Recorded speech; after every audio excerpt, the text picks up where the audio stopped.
Howdy friends, Guthrie Trapp here. I want to welcome you to the Guthrie Unlocked series, if you can believe that, Unleashed. The focus of this episode is going to be like an introductory to blues jazz, which is one of my favorite styles. And this is still based on the three-chord jazz progression, which I think is crucial to internalize, as that affects all the other genres that we'll be playing, musical styles rather. And so I would like to show you in the key of A here. We're gonna go over some chords, and then we're gonna break out of that and show you how those are connected to soloing and some ideas there.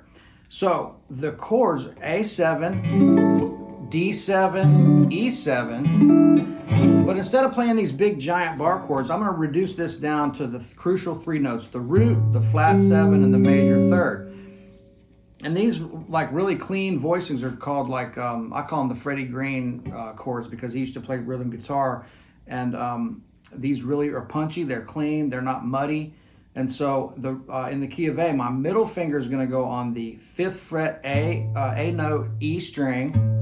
The fingering for this is crucial because it's gonna be really important to play the proper fingerings here. Use the proper fingerings because it's just as this style becomes more advanced, there's some shapes that are going to only lay out if you use the right fingers.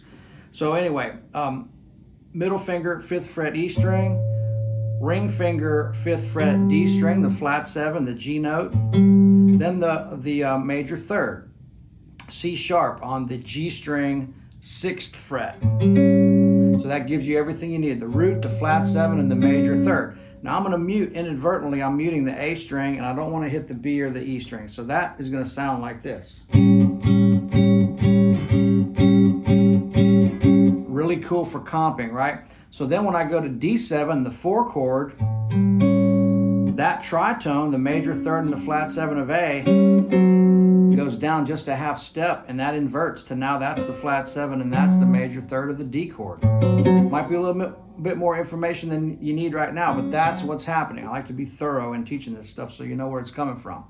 And that's the sound of the blues, that moving, right? So, but when I do that, the bass note A stays. So that becomes the 5th of the D chord.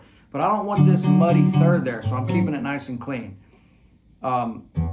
So that just moves down a half step, but I'm using my ring finger and first finger now. Then when I go back to A, those drop right in there. When I go to E, now I've got B on the bass, same grip as the E, the D, but just up a whole step. That's your 5 chord, the E7, then back, and then to the A. So we're comping with this kind of straight, swing feel. I guess these would be 8th notes, like 1, 2, 3, 4, 4, 1, 2, 3, 4, A, 2, 3, 4, 2, 3, 4, D, 2, 3, 4, D, 2, 3, 4, A, 2, 3, 4, A, 2, 3, 4, E, 2, 3, 4, D, 2, 3, 4, A, 2, 3, 4, E, 2, 3, 4, A.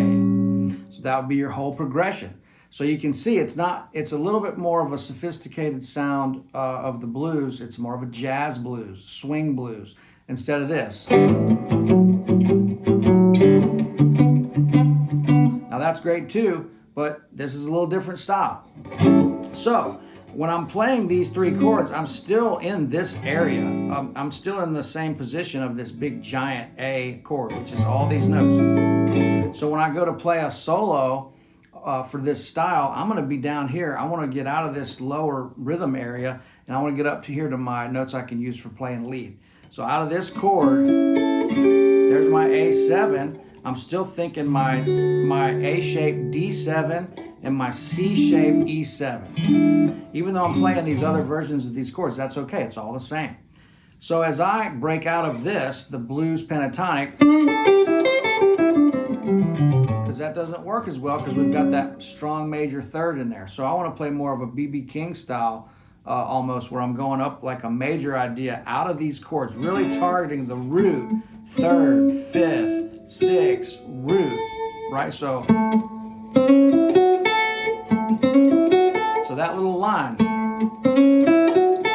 But what's crucial is I'm sliding up to that major third, and that breaks it out from being just this,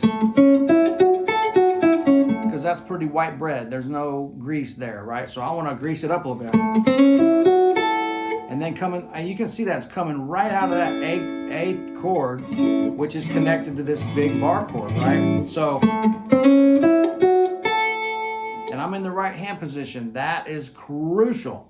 So starting with the ring finger, if you're in that plane already right there, your hand is already set up. These fingers are going to drop where they're supposed to. It's hiding in plain sight because each one of these fingers is already, if I just hover over that shape, my hands lined up and my fingers are going to drop right where they're supposed to. Each finger gets a fret. So if I'm playing, I don't want to be jumping up to try to play that note on the 7th fret with my 2nd finger, because that's going to throw my positioning off. So again, let's try this line. And then coming back down, I'm going to play the blue note. So flat 7, 5th, 4, hammer on major 3rd, and then pentatonic. But right here, major 3rd, resolving to the 1 out of that shape. It's all connected to the chord shapes, the hand positioning, and just really breaking it down to like a caveman approach, where you see that the notes are all right there lined up. If you're in the right hand position, you're golden. So if I go to the 4 chord, as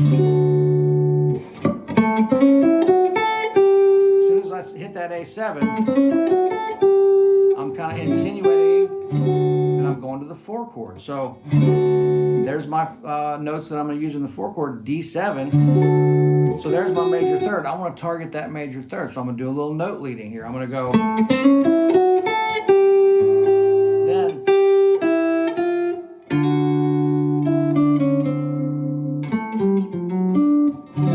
that fits over the D7. So going back to A7,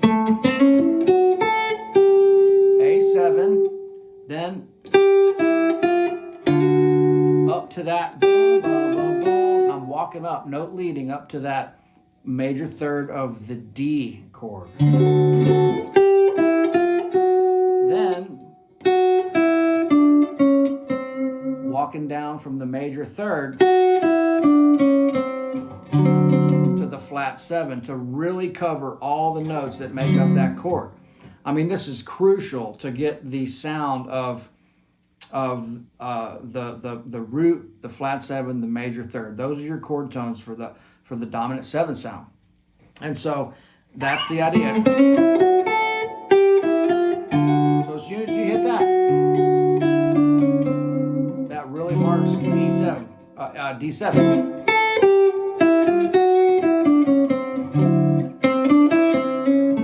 Then right, little line to get right back to A. Go to your E7. You can go down the C shape, right up a major riff out of the C shape,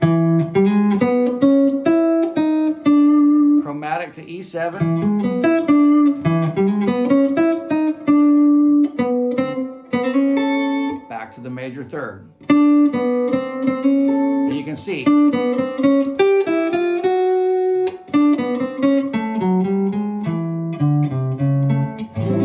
those are the kind of lines we can get into with this stuff. So I know that's a lot, and this is a lot to explain, but to dig deeper into this, definitely check out some great jazz blues recordings, which could be like any West Coast jump blues, Gatemouth Brown, to Duke Robillard, Roomful of Blues, T-Bone Walker, Charlie Christian, any of that kind of really great West Coast jump blues, Junior Watson, Hollywood Fats, guys like that. That kind of what's the word I'm looking for? That kind of bridges the gap between the Chicago blues and the jump blues and the jazz blues. And so I was going to say some practicing. Just make sure you're practicing that really great swing feel, and then also make sure that you're doing that with a metronome. And the best thing you can do is play along to those records and really try to cop the feel that those guys are getting. But for me to help you with this, please, check out the ArtistWorks. Do the deep dive into that. You've got full professionally recorded backing tracks, tabs for all the improvs, and of course personal feedback through the video exchanges with me. And then, to dive deeper into that with, the personal back and forth, of course, check out the brand new Guitar Styles of Guthrie Trapp school that is out on ArtistWorks. And so, guys, I hope you have a lot of fun with that. I do love this style. It's a lot to cover because there are some specific things like changing those chord voicings and getting into this style.